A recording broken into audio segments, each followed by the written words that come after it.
जाफर और मलका तबस्सम की जिंदगी में हर चीज थी, दौलत, शान शौकत, वफादार लोग। लेकिन एक कमी थी जो उनके दिल को हमेशा बेचैन रखती थी। उनकी कोई औलाद नहीं थी। हर रात महल के ऊंचे मीनारों के नीचे बैठकर वो दुआ करते कि अल्लाह उन्हें एक प्यारी सी औलाद अता करे। साल गुजरते गए, उम्मीद कभी कम होती, कभी फिर से जिंदा हो जाती। मलका तबस्सम अक्सर महल के बाग में अकेली चलती रहती, फूलों को छू कर सोचती कि काश उसकी भी कोई बेटी होती जो उन फूलों की तरह खूबसूरत होती। फिर एक दिन वो हुआ जिसका इंतजार था। महल में खुशी की लहर दौड़ गई। मलका ने एक बेटी को जन्म दिया। बादशाह जाफर की आंखों में खुशी के आंसू आ गए जब उसने पहली बार अपनी बेटी को देखा। उसका नाम महक रखा गया क्योंकि वो सच में किसी खुशबू की तरह महकती हुई लगती थी। उसका चेहरा चांद की तरह रोशन था, जैसे कोई नूर उस पर बरस रहा हो। लेकिन उस खुशी के लम्हे में अचानक एक अजीब रोशनी महल के कमरे में फैल गई। एक परी वहाँ जाहिर हुई। बादशाह और मलका हैरान रह गए। परी ने मुस्कुराकर कहा, ये बेटी आम नहीं है, ये कुदरत का एक अनमोल तोहफा है, लेकिन इसके साथ एक इम्तिहान भी है। जब ये बड़ी होगी तो इसके दांत हीरे के होंगे, इतने चमकदर के जो भी देखेगा वो लालच में आकर उन्हें हासिल करना चाहेगा। इसलिए इसका चेहरा छुपा कर रखना होगा, वरना लोग इसकी जान के दुश्मन बन सकते हैं। मैं समझ आ गया। ठीक है। बादशाह और मलका ने घबराकर परी की बात सुनी। वो अपनी बेटी की हिफाजत के लिए कुछ भी करने को तैयार थे। ये छोटा सा फरिश्ता हमेशा खुश रहे और इसके दिल में प्यार भरा रहे। परी ने दुआ दी और गायब हो गई, लेकिन उसकी बात उनके दिल में बस गई। वक्त गुजरता गया और महक धीरे धीरे बड़ी होने लगी। वो हर रोज ज्यादा खूबसूरत होती जा रही थी। उसकी मासूमियत और प्यारी सी मुस्कुराहट हर किसी का दिल जीत लेती।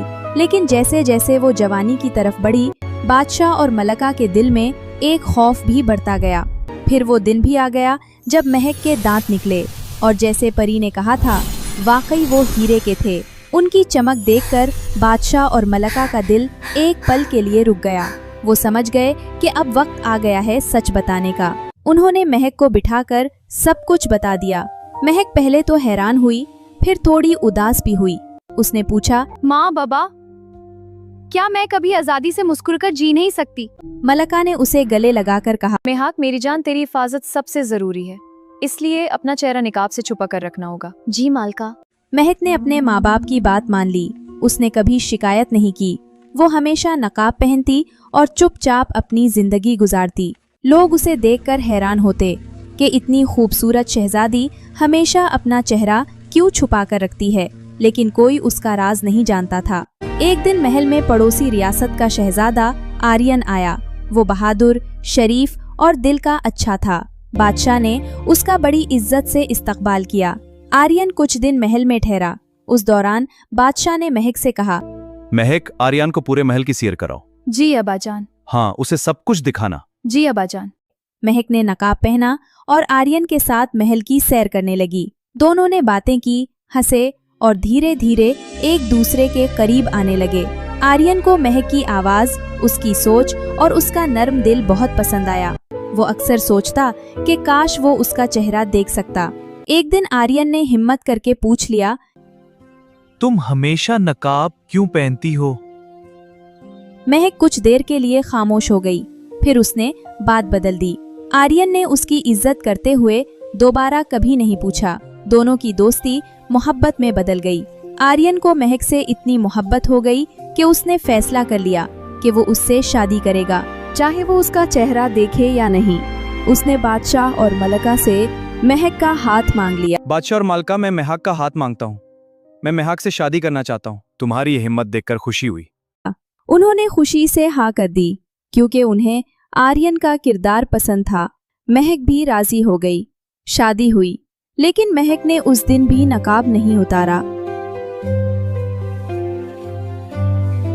शादी के बाद आर्यन महक को अपनी रियासत ले गया, लेकिन वहां उनका इंतजार एक मुश्किल ने किया। आर्यन का चचा लालची और संगदिल था।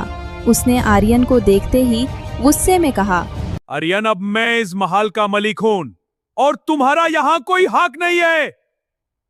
उसने दोनों को महल से निकाल दिया। आर्यन और महक तन्हा रह गए। आर्यन परेशान था कि वो अपनी बीवी को कहाँ ले जाए। दोनों चलते चलते एक नदी के पास पहुंच गए। महक ने मुस्कुराकर कहा, यही अपना घर बनाते हैं।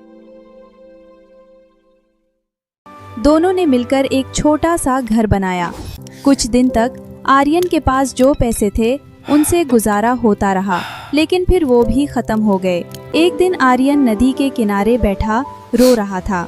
उसे लग रहा था कि वो महक को कुछ नहीं दे सका। महक उसके पास आई और उसे तसल्ली देने लगी, लेकिन आर्यन ने कहा, मैंने तुम्हारी जिंदगी बर्बाद कर दी है। तब महक ने फैसला किया कि वो अपना राज बता देगी। उसने अपना निकाब उतार दिया। आर्यन ने पहली बार उसका चेहरा देखा। वो इतनी खूबसूरत थी कि आर्यन बस उसे देखता रह गया। फिर महक ने अपनी सच्चाई बताई और जब वो हंसी तो उसके हीरे के दांत चमक उठे। आर्यन हैरान रह गया। उसे समझ नहीं आ रहा था कि क्या करे। महक ने कहा, मैं अपने ये हीरे के दांत बेच दूंगी ताकि हमारा गुजारा अच्छे से हो सके। लेकिन आर्यन ने मना कर दिया। नहीं, मैं तुम्हें कभी ऐसा नहीं करने दूंगा जिससे तुम्हारी खूबसूरती खराब हो। क्या? लेकिन महक से उसकी परेशानी देखी नहीं गई।